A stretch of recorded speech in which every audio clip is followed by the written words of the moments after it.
Suicide என்னைக்குமே எந்த பிரச்சனைக்குமே தீர்வு கிடையாது. சூசைடு வீரர்கள் எடுக்கிற கோழைத்தனமான முடிவு. சூசைடல் தாட் உங்க மனசுல வரும்போது நீங்க உங்களை 3 கேள்விகள் கேட்கணும்.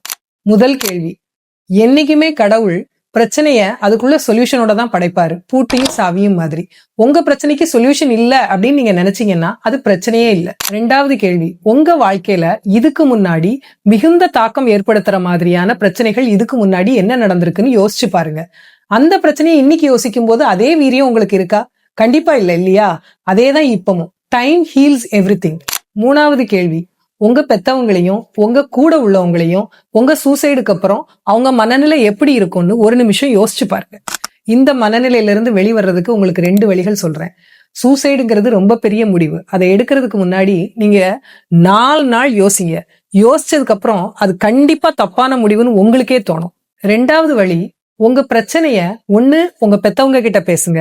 உங்க பெத்தவங்க கிட்ட பேச முடியாத பிரச்சனையா இருந்தா உங்களுக்கு நெருக்கமானவங்க, உங்க ஃப்ரெண்ட்ஸா இருக்கலாம், உங்க கசின்ஸா இருக்கலாம், யார்கிட்டயாவது கண்டிப்பா அதை டிஸ்கஸ் பண்ணுங்க.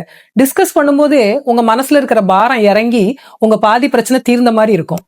இந்த மாதிரி நேரத்துல வீரர்கள்லாம் அடிக்கடி சொல்ற வார்த்தை என்னன்னு தெரியுமா? இதுவும் கடந்து போகும். All the best.